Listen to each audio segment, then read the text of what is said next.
right on time. We're going to give folks a few minutes just to trickle in, but I appreciate everyone showing up right on the dot.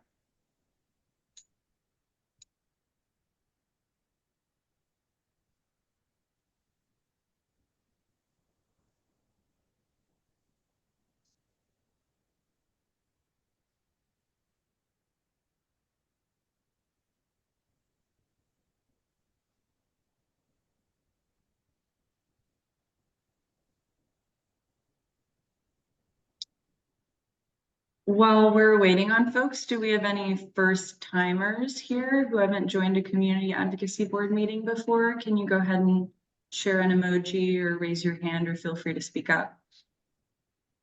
Hi, John. Great. Thanks for joining us. Allegra, Hi, I'm Allegra Angelosi. Nice to remember meet you. you from our last meeting. Glad to see you back.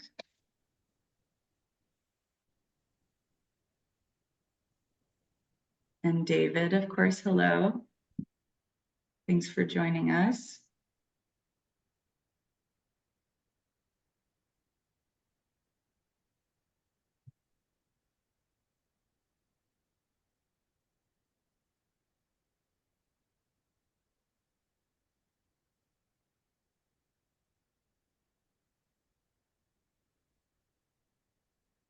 Got a few more people coming in here.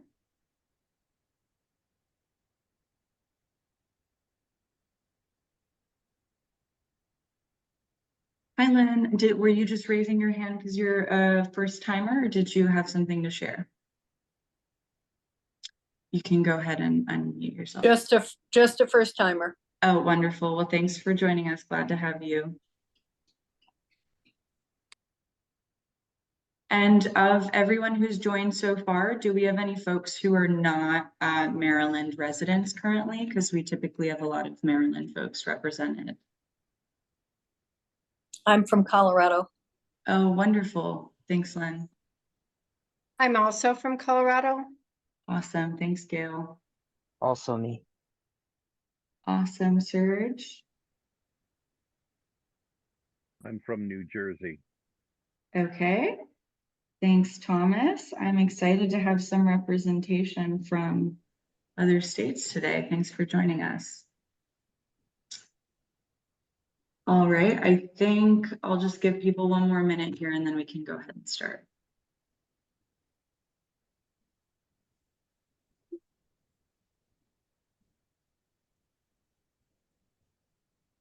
Oh, I see we've got some people in the chat. Oh, first timers. Awesome. Thanks for saying that.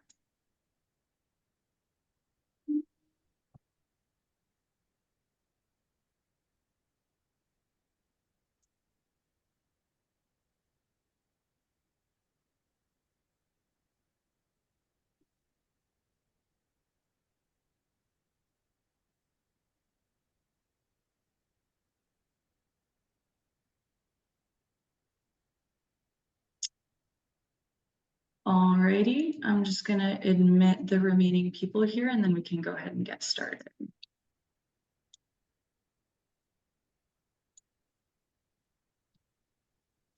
So, and yeah, it is recording already. So just disclaimer that this is being recorded so we can go ahead and share it with folks afterwards who may not be able to join us right now.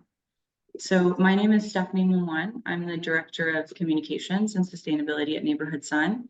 And we have been having 4 quarterly community advocacy board meetings this year. So very excited.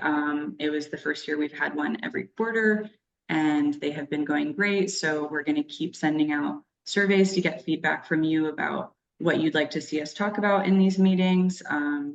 So this topic today is focused on solar advocacy, which is the main thing people were requesting in the survey to get help for. So we've reached out to one of our community partners and we have a guest speaker from that organization who's going to join, and I'll be introducing her in a bit. We're just going to go through some company updates first. So thanks for taking the time to be here. Again, the Community Advocacy Board is an opportunity for communication to really be a two-way street between us and our subscribers. We want to hear, your feedback, your concerns, your requests. Our Sun Engine platform is fully customizable. That's one of the most beautiful things about it. And we're constantly iterating on it based on the feedback of our team and our subscribers. So if there's something that you'd like to see, you can let us know, and that should be feasible to implement.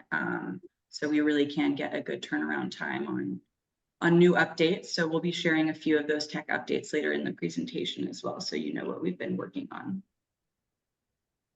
So first, we're going to start off with an intro to Gary Skolnick, our founder and CEO, who has been a longtime clean energy advocate in Maryland. So I'm going to let him tell you a bit about his story and how he's been advocating since long before Neighborhood Sun. So we all have a lot to learn from him. Thank you, Stephanie. And I wore the same shirt I have in that picture, so Oh, I that's guess so funny. easy to identify me. Great. And can you tell about where this photo was taken as well? Well, yes, this was taken outside of the EPA at a rally a couple years ago in the summer, I think, where we were trying to get them to implement the regulations to reduce pollution from industry, and they had been delaying, but then they did finally implement those regulations. And we're fortunate that our headquarters is in Silver Spring, Maryland, which is not too far from downtown DC. Makes it easy for us to participate. So I'm happy to talk through my story a little bit. Stephanie, how much time should I take? I could take as much or as little as you.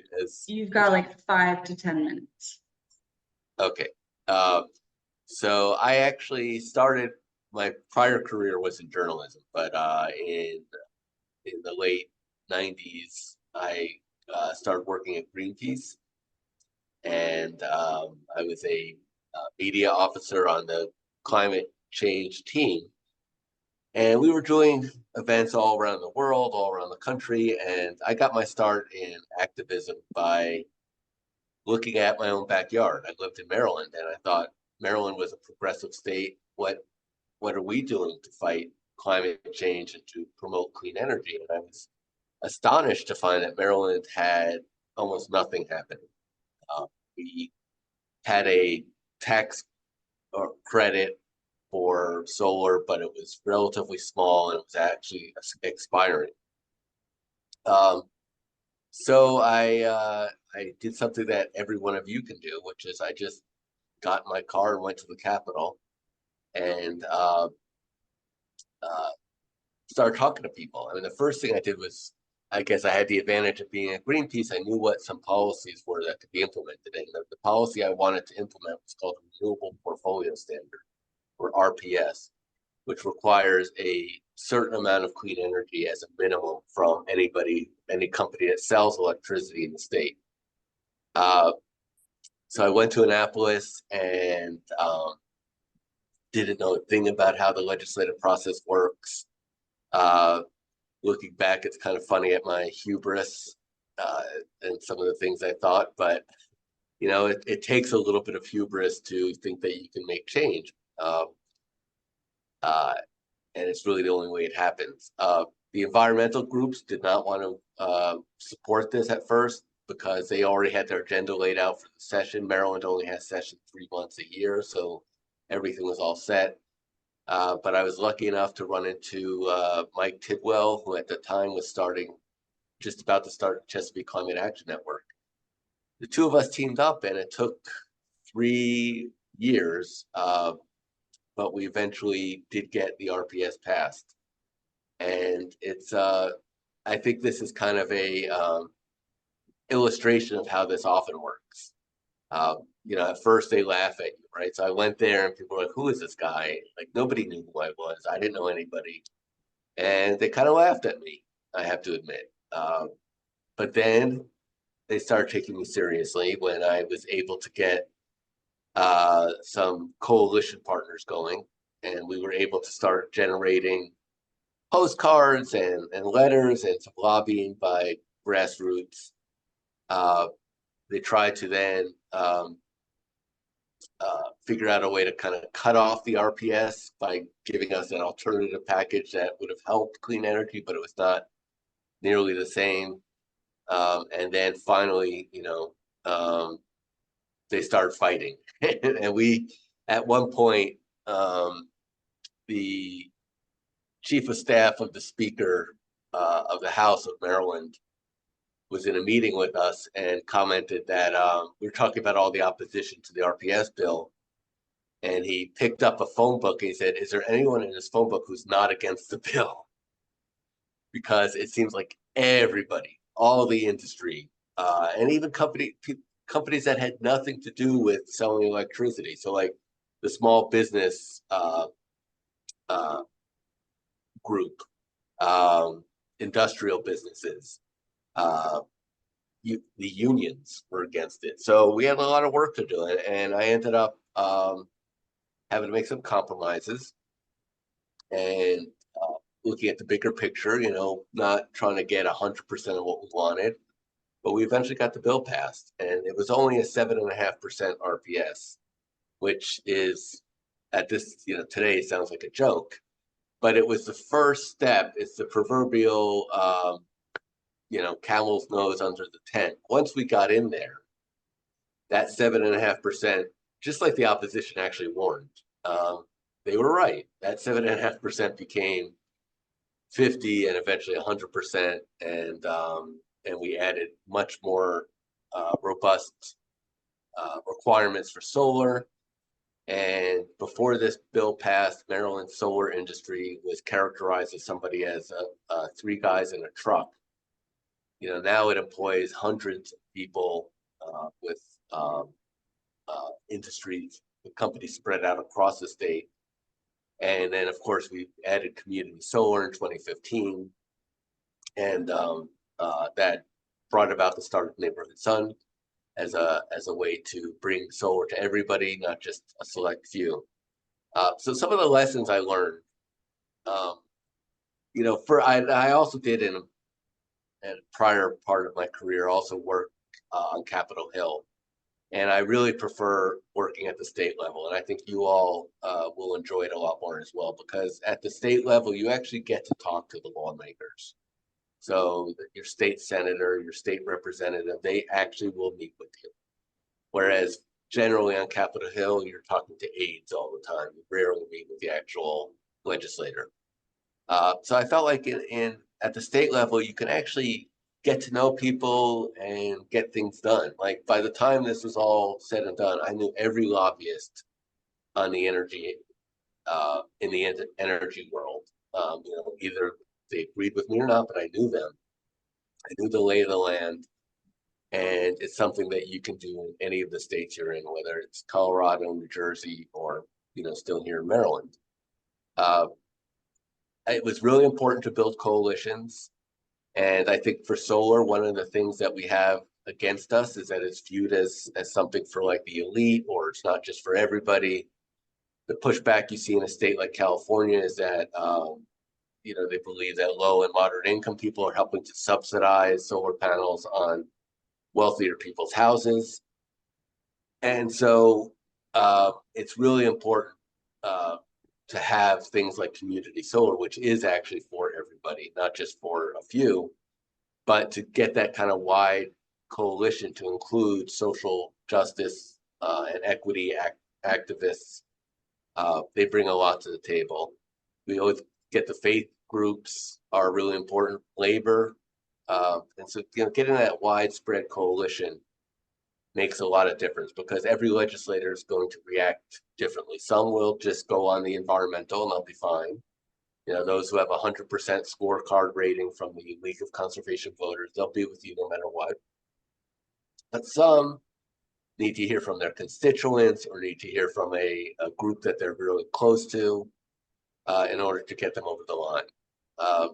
And when you also, that's another thing about the state level is, it's a small district. So if you have a legislator who's from a district well, a legislator who's on the fence, you can actually go to their district, you can figure out who the bigger players are in that district, you can talk to them and get them on board with your bill, and then they will help influence the legislator. That's a lot easier to do at the state level than it is at the federal level. You know, another little secret on grassroots stuff is it's a very easy thing to do is just have people click on a online petition. That pretty much doesn't work because the legislators, at least in my experience, never really buy into that. What did work is having people write handwritten letters. And you can have like letter writing campaigns. It's, of course, the volume's going to be a lot lower, but in my experience, legislators actually read those letters because they were handwritten personal letters from a constituent. So that really gets through to them. Of course, you always have to make the economic argument, which is easy to do. But you know, I think it's one of the most rewarding experiences I've had in my life is helping to pass legislation that made my little corner of the world better. And I think everybody can participate in that at the state level. It really is the lab of democracy. And so I'd encourage you guys to do that. And I'll stay on, of course, if there's any questions for me at the end of the call. Thanks so much, Gary. Appreciate you sharing that. So one thing that we hear a lot for people who want to refer is just which projects are we currently enrolling for, and you know, which utility areas can they refer folks in that are actually going to have availability. So I've got that for you all right here, and I'm just going to walk you through it. So we break down subscribers into either income qualified or non-income qualified. So when you see LMI, that means low or moderate income, and those folks have to go through a verification process that varies based on state in order to be eligible for that higher discount. But we highly recommend everyone, you know, consider whether or not they're eligible and go for it if they can. So in the Pepco utility territory, we've got Free Reign that is supposed to be live towards the end of the year. They're currently experiencing a few delays with interconnection, but that's expected to be resolved very soon. So LMI folks are eligible for a 20% discount for Free Reign, and that's a really cool community solar project that's using a portion of a horse farm actually for the array. And then in the BGE territory, we've got Henderson Hopkins, which is also a very cool project on the rooftop of a school. And this one is 100% of its energy is being allocated to folks who qualify as LMI, and they are eligible for a 25% discount. So in Maryland right now, it's looking like it's all LMI. Then we've got New Jersey. We've got 20% savings available for both LMI and non-LMI folks in New Jersey across the following utilities: Orange and Rockland, PSEG, and JCPL. And then in Colorado, we've got Griffiths 2 that's still got some available shares, and that's a 10% discount for anyone. So that one does not have any income qualifications.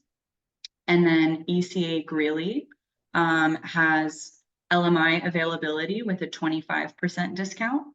And McKee Ranch is, again, a non-LMI project, and that one has a 10% discount available for anyone. And then we've also got some very new projects in New York that are in the National Grid territory that have a 10% discount available for income qualified folks. And I see some of our team members adding in some notes in the chat, so feel free to check those out as well. Thank you, Christina and Cara. And then next up, we've got some notes about how community solar changes towards the end of the year. So none of us really like the days getting shorter in the winter, and that affects solar panels as well as us. So that limits the generation that's possible because of the shorter days and less sunlight. So in the winter, your community solar credits might be smaller. And the best thing you can do if your utility allows that is to select for indefinite rollover. So that's currently available for BG and Pepco. You can check with your utility if they allow it, or reach out to us if you need help. And that'll allow your summer credits to roll over in the winter. So in the summer, you're going to have more credits when the days are longer, and the automatic rollover sort of allows that to all balance out without you having to worry about it. Another thing that we recommend is to review your annual allocation. So we don't have any way to know exactly how much energy you're using each month. So we just know the solar credits, and those are determined based on an average or an estimation of your consumption. And so if we're not actually covering as much as possible of your utility bill, then you're missing out on savings. So we would suggest just reviewing your bill and making sure that your community solar share covers as much of your bill as possible. And that's something to typically do in the spring or fall. And you can reach out to us if you need help with that as well. So we've got a few recent updates. Gary was featured on a Clean Power Hour podcast. So you can hear a bit more about his story. I know he gave us a summary here, but there's some additional information in the podcast, and he speaks a lot about the community solar market as a whole. So I'll be sending this presentation and these links in an email afterwards, so you can check that out. We've got some new affiliations. We welcomed a new partner organization, Towson Unitarian Universalist Church, and we've got a new commercial subscriber, Rochester Regional Health Systems in New York. And we've got some more community partnerships in the works right now that we will announce in future meetings when they're official. There are also some recent blogs that you can check out. If you want to learn more about our team, there's one blog that gives some background on the executives who lead our team, so the C-suite. And then we've also got a blog where we turn some of the more negative reviews of community solar into learning experiences. So a lot of the time when people are upset, it might be from a misunderstanding or a misconception about how community solar works. So we tackle a few of those myths in the blog, and that might be helpful for everyone to check out. We've got the state of community solar. This is as of Q2 of 2024. So as the year ends, we'll get more information and share those next year. But you can see New York is still very much in the lead. So next, I'll take you through a few of the tech updates that I mentioned earlier. So this year we integrated AI into our Sun Engine platform, which will make the enrollment process a lot easier and more efficient. So you might remember having shared a utility bill, which we then review to get some of your information and make sure that it's all matched up correctly. And now AI will help us do that a lot more efficiently. We've also got a new account view in My Solar. So if you log into your My Solar and click up here at your account and then look at your solar credits, you can view your total solar credit amount per production period, as well as just see your savings in this column very clearly by month. So that's helpful to break down your savings. You can also see your total savings just on the home screen, as well as your environmental impact. So we recommend checking out your My Solar page if you haven't and are looking for more information. We will have Kristen talking later about just general solar advocacy tips, but we also want to make sure everyone knows how to refer folks to community solar specifically.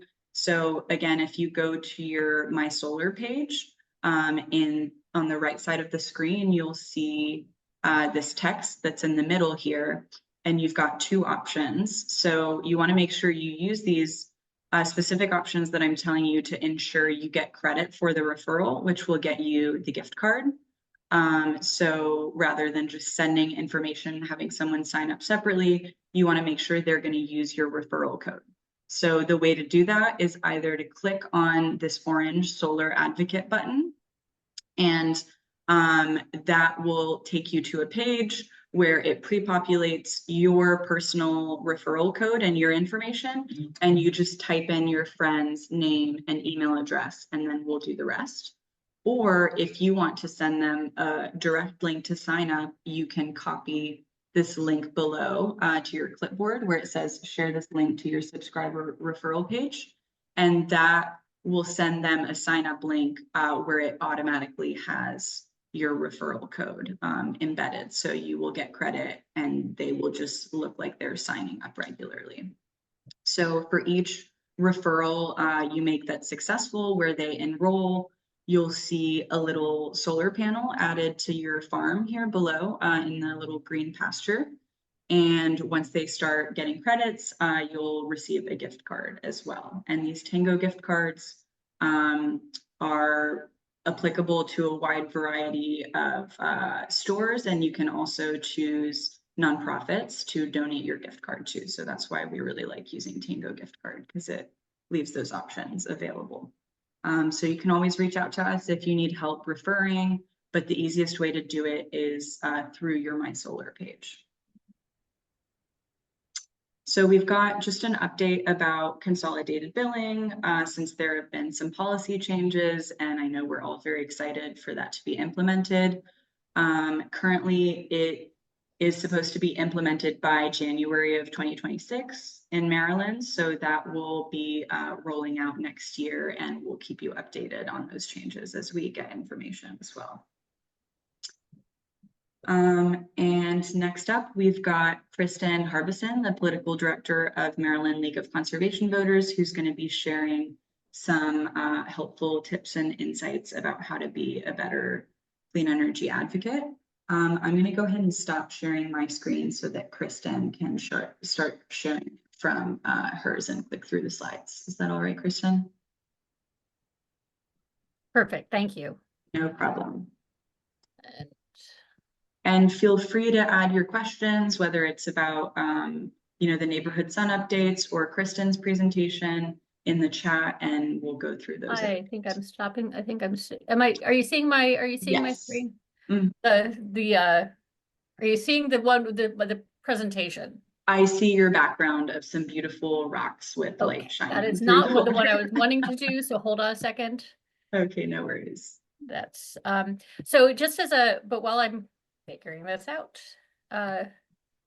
no, that's not is that now you're seeing there it is. Okay, great, thank you. So again, I'm Kristen Harbison. I'm the political director for Maryland League of Conservation Voters, and a proud member of Neighborhood Sun. I started working in this space about 9 years ago, working and have worked on most of the environmental legislation, including some of the things that Gary mentioned that have been that we've passed in the last 9 years. For people who don't know Maryland League of Conservation Voters, we call ourselves the political voice for the environment. We work towards a healthy environment for everyone in Maryland. We do it through advocacy, we do it through education, and we do it through accountability. We work on passing legislation during the legislative session. We are pretty well known for our legislative scorecard that Gary mentioned when you talk about people getting 100% on the scorecard, which we send out every year.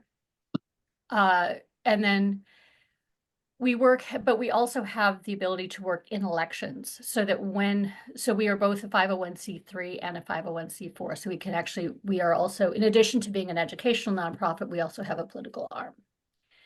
And I'm going to go through these slides pretty quickly so there's time for questions. And please, if I start saying something that doesn't make sense, please throw your hand up. So just as a brief rule, and this is going to be true, I know that there are people from Colorado, where my brother and sister-in-law live, and New Jersey as well. And so the first couple slides this is the Maryland calendar. I think it's probably pretty similar for Colorado and New Jersey, but this is specifically Maryland. And just so we have a 90-day session, and day 1 to 69, the legislation goes through all of these steps. It's literally what we call first reader. is it is literally given a bill number and a committee assignment. It gets a bill hearing. It goes to subcommittee where it's discussed and negotiated, and they make a recommendation for passing it out of committee. It passes out, gets a vote in the committee. It goes back to the floor of the House of the chamber it started from. They can make amendments on the floor and then it goes to third reader where they actually vote on the bill. All of this happens for every single bill, or at any given point in this place, a bill can die. There are 1,000 ways a bill can die, and only one way a bill can pass. But successful bills go through all this process. And they happen during the first 69 days of the legislative session. Whether it's the House or the Senate or both, they're going through the same process. The trick is that days 70 to 90, you're doing exactly the same thing all over again in the next chamber. It passes, the bills from the House go to the Senate, the bills from the Senate go to the House, and they have to get through all of those same steps before they can go to the governor's desk. And they have to pass both chambers exactly the same. It's kind of madness, which is one of the reasons I want to show both the process. For people who don't live it, it seems ridiculous, and it absolutely is. But so these are the steps that you have to go through. And again, at every single step in this, bills move forward or they die. I like to think of it as passing legislation as a 5-act play. And the first thing to know about in any play is the characters. The legislators, and I liked hearing Gary talk about his experience with it because he's been a tremendous advocate. It's nice to be reminded of all the work that he's done. But the legislator is the hero and the champion. And it's important to remember that in Maryland, and I believe in both in Colorado and in New Jersey as well, we have part-time legislators. They are there for 90 days. They live away from their family for the most part. They're away from their jobs, they're away from their children, they're away from their pets. And they've made a decision to do this. And they're making not a small sacrifice for this. People have to change jobs or they lose their jobs because of the decision to run for office. So this is a real commitment they make. And it's important to remember that when you're talking to legislators, because it's important to remember that you're talking to people. And that they are first and foremost, when they're talking to you, public servants who are there to do good work, whether or not you agree with them. And the other thing to remember is they are not experts in your subject. They're probably experts in something, but they're not experts. They're probably not experts in what you're experts in. But they are absolutely trying their best. And one of the things to remember is that your role in this is to be the expert to help them understand what they don't know so that they can make good decisions. So that's the legislator, the hero and the champion. Don't forget the staff, whether you're talking to the legislator or you're talking to the staff. I came to this job from being a legislative staff for 5 years. They are your best friend, or they're the gatekeeper for the legislator, or and they can be your guide. They could be your best friend or not. So talk to the legislative aides, because they're going to be the last people that the legislator talks to before they make decisions. And they're going to be the ones who they're talking to the most. A lot of legislative aides are young. They're students or just graduated. Some of them are older or they're in their second career. They're also working very hard, late nights, really committed to the position. They're using it. It's a strange job. I say, having been it for 5 years.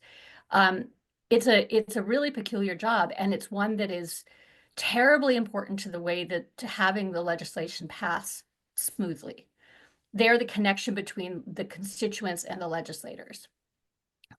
They're also not going to be subject matter experts. Again, that's you. They are also trying their best and are also public servants. But then there's you, right? And this is and your job, again, your job is to be the storytellers. Legislators work for you. They have to listen to you. It's their job.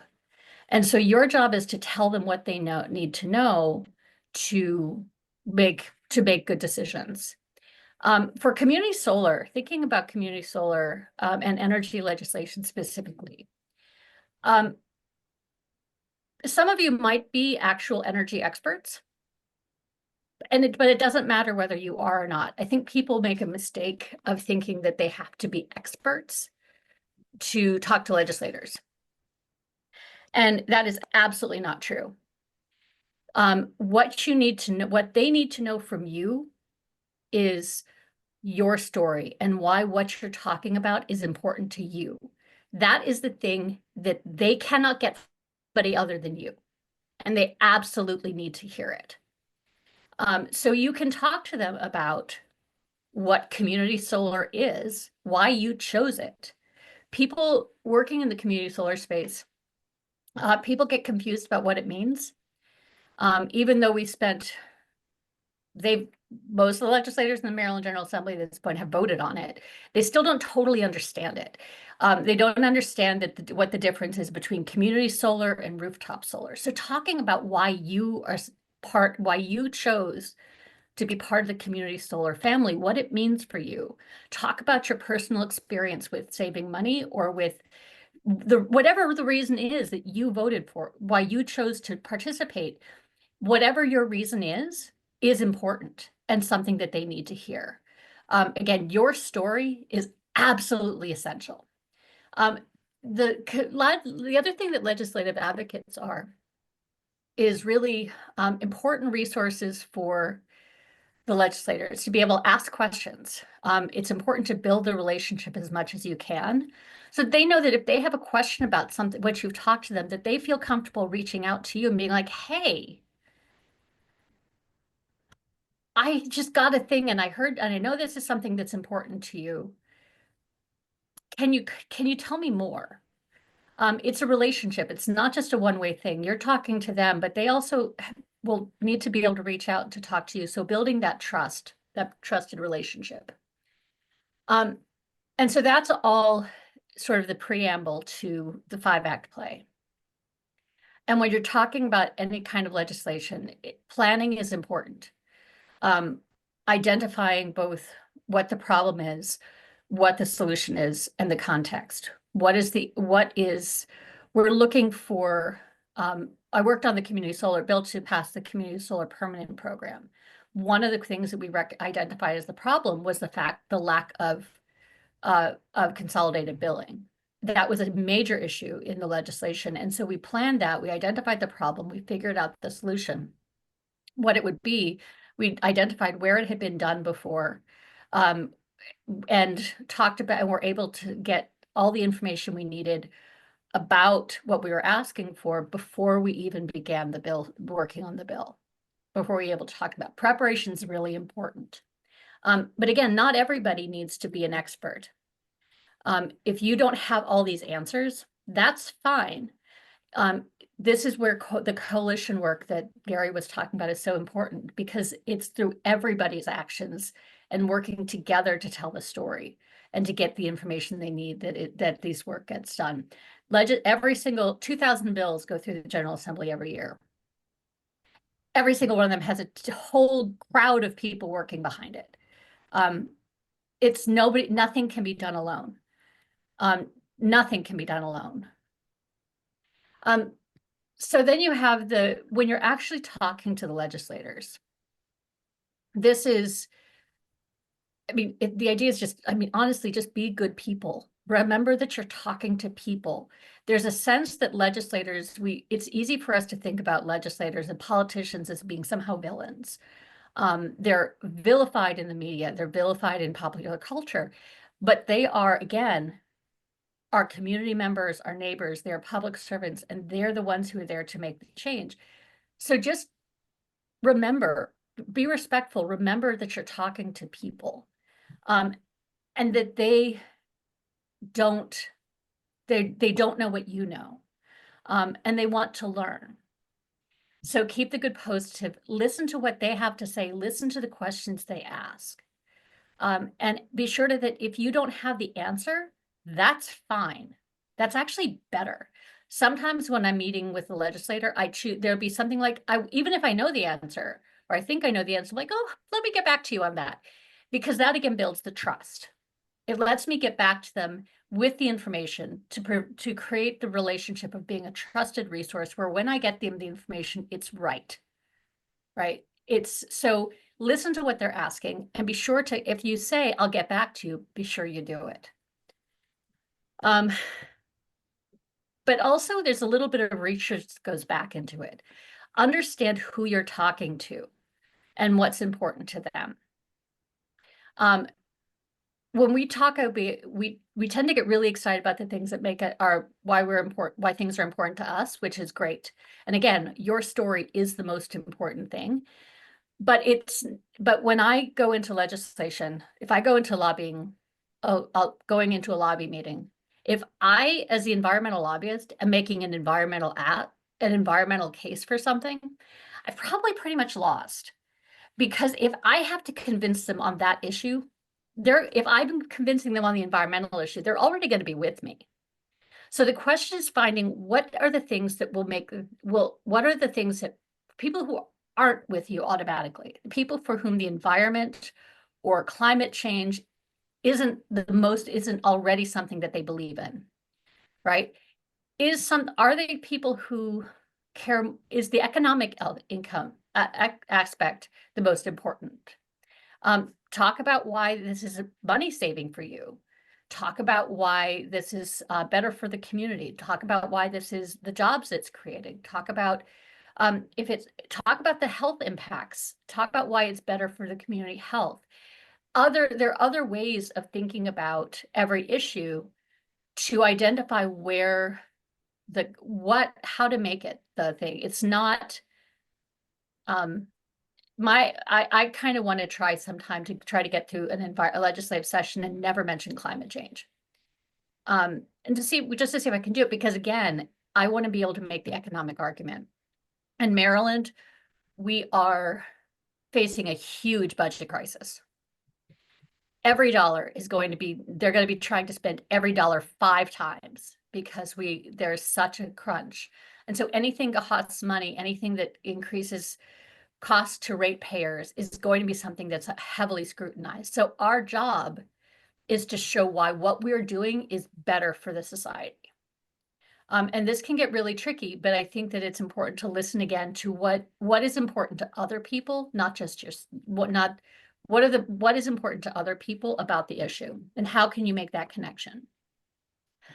So plan ahead, plan what you're going to say, prepare to be brief. May always be sure to ask for what you want and follow up afterwards. That is terribly important. Know what other people are going to say, know the opposition. What do people are going to, don't make their argument for them. They have to make their own argument, but know what they're going to say so you can anticipate it and try to, you can talk to what they're going to say and make the argument against it before they actually say it. Don't ever say, well, I know you're going to hear from this other person that this is true. You're like, no, actually, but you want to pre-but the argument. You want to tell them what your side before anybody else can get to them, if that makes sense. When you get to the bill hearing, you cannot win a bill hearing. You can only die or survive. Bills die at bill hearings all the time when people, if people don't handle them in a way if people can bill a hearing. It's theater, but it's very important theater. So remember to be brief, get in, get out, get in, be brief, get out. You want your bill hearing to be as quick as possible. You never, ever want to be the one that's causing people to be late for dinner. Legislators have, especially later in session, they'll have 6, 7, 8-hour bill hearings. You don't want to be the one who's causing those long hearings.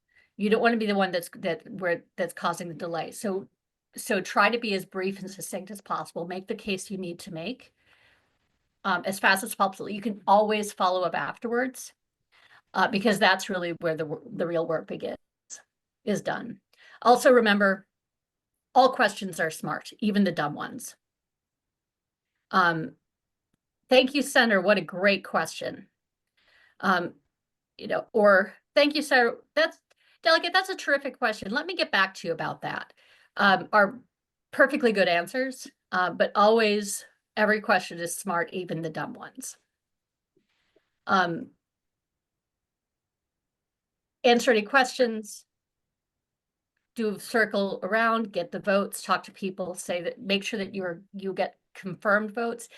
Don't take for granted that anybody's going to be with you or against you.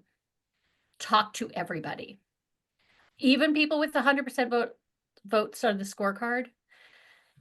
Sometimes we have to work to get them where we need them to be. They're going to be probably with us, but we might need them to be a little bit more, a little bit stronger in their support to actually move a bill forward.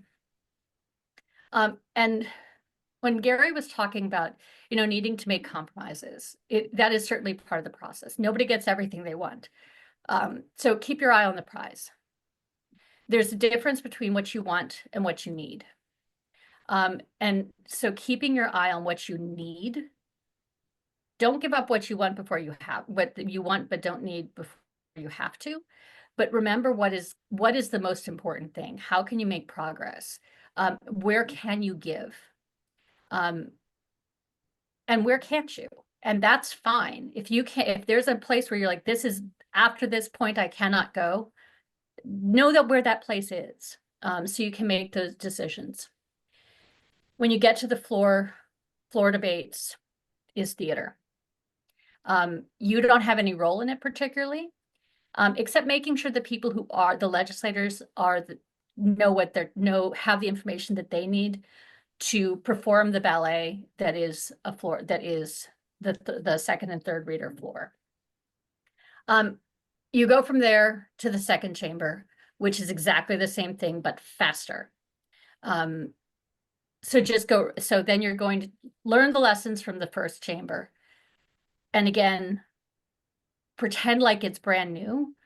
But it is you do have to, you've already been through it once. You're going to have to go, and it becomes much faster again. The first part of the session is 69 days.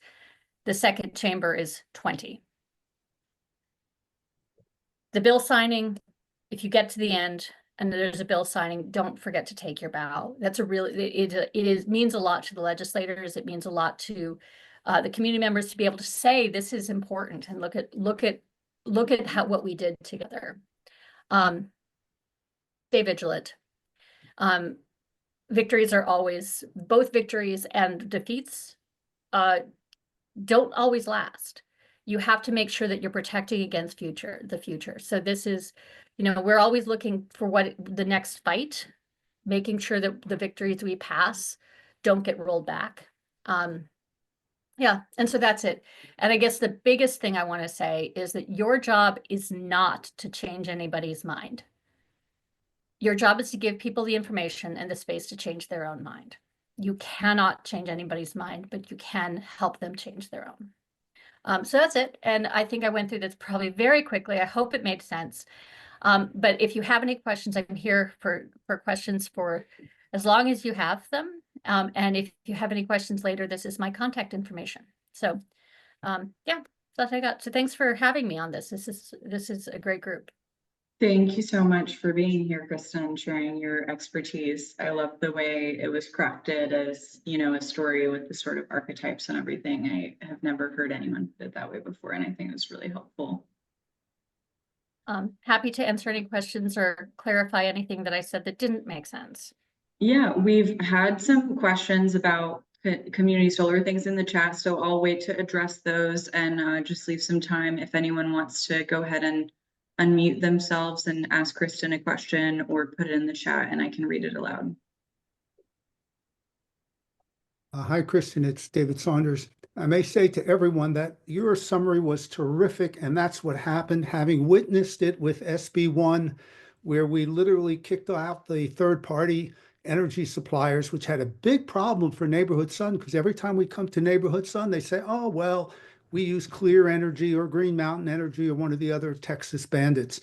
But you really did that so very nicely. Thank you very much. Well, thanks. And SB1, that bill this past year was really interesting. And it was also really interesting, especially for community solar. Part of it is, again, people don't necessarily understand community solar. They don't know what it means. What they know is that people, there were two different kinds of people that were knocking on their doors saying, hey, let me sell you green energy. One set of people that were doing this were the people who were selling community solar, which would give the people a discount and save them money, and would, for actual clean energy projects that they could drive to and wave and see their solar panels, right? There are those people. And then there were people who were willing to take you for a ride, who were not selling good products, who were not selling actual energy. They were selling RECs, they were selling. And so the confusion between those two was really tricky. And one of the things, I was not working on this bill on SB1, but I was working to try to clarify community solar and make sure that was not, that people understood that these were two different things and these were two different issues. Because that was really helpful. So I appreciate all the work that you did. Yeah. Well, thank you. Yeah, and a note on that, just that's why, our relationships with our community partner organizations on the ground and referrals from current subscribers are really the best way to get the word out about community solar, because of those, barriers to trust that exist for very valid reasons, but are causing some confusion around community solar that and fear that doesn't need to be there. So that's also why it's important to sit down with friends or neighbors and kind of explain through your experience, because that's the best thing to get anyone to trust it, is just to know that someone they trust is already doing it. Yeah, and just as a put a finer point on it, and again, I apologize to the Coloradans and New Jerseyans, but for Maryland, I mentioned we have a monster budget crisis coming in, and there's a lot of pressure around energy, the energy market.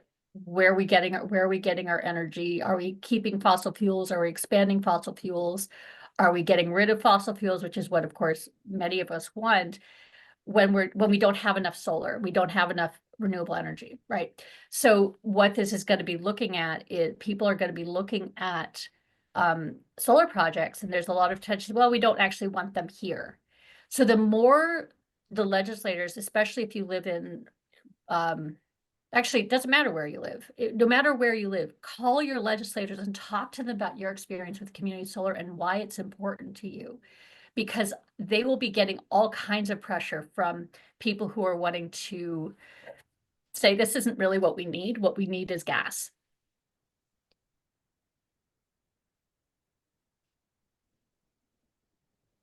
Thanks, Kristen. Are there any other questions for Kristen about advocacy or, her organization?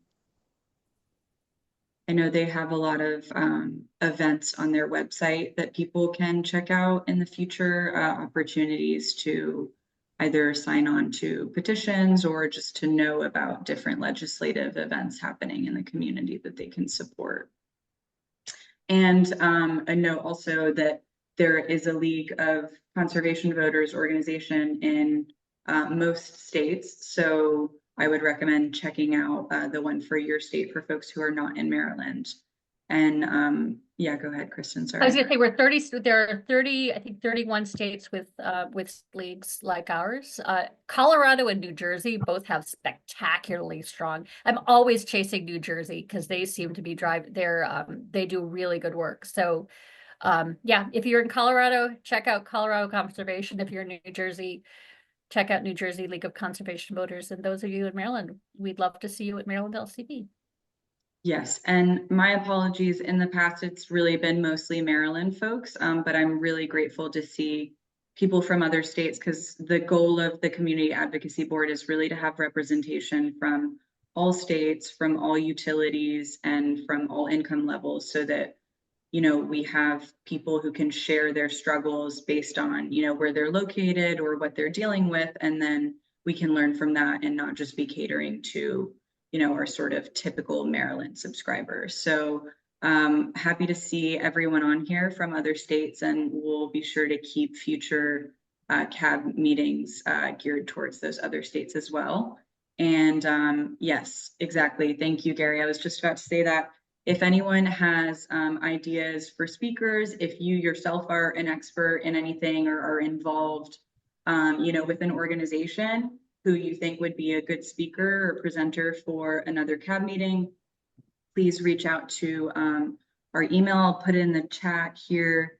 You can reach out to me directly, or you can message our stakeholders matter at neighborhoodsun.solar inbox with any suggestions for presenters or to volunteer yourself. And also if you have hot topics, in Colorado or New Jersey or other states that you want to see highlighted in future meetings, please let us know. We'll keep sending out surveys to hear about what you're interested in learning about, and doing our best to make that happen. So we really want to share the content that you're interested in learning about, and also advocacy opportunities like we did today. So if anyone has additional questions, I'm just going to look in the chat real quick. So yeah, Allegra, that's a great question. Allegra asked if we're working on greener sourcing of materials needed to create solar panels. So just a disclaimer that Neighborhood Sun does not own the farms or the solar panels. We are sort of the intermediary between the developer and the utility and the subscriber. So we certainly encourage our developer partners to, explore these topics and also recycle their solar panels at the end of life. But we are not owning any of the solar panels. So we don't have any influence, unfortunately, on the sourcing specifically of those panels. If anyone wants that information, happy to connect you with the developer of your solar farm so you can ask them about it. And another note from the chat earlier, someone asked about New Jersey consolidated billing, and that will be happening at the beginning of 2025. And then the Maryland consolidated billing will have to be implemented by 2026. So those are going to be on a rolling basis, utility by utility, but we will keep you all updated with that information as we get it. And hopefully it'll all happen soon, because I know we're all hoping for that, as it makes everyone's lives a lot easier, both on the subscriber end and on our end. So thank you all for joining us today. I really appreciate it. Thank you, Kristen, for presenting. I hope everyone found this helpful. I'll be sharing a recording of the presentation as well as the slides and some of the links that I talked about in the presentation in an email later this week. So keep an eye out for that. Thank you for having me. Thanks, Kristen. Bye, everyone. Thanks for taking the time to join us today. Thanks, Stephanie. Bye. Bye. Thank you. Bye. Thanks, everyone. Go on now. Thank you.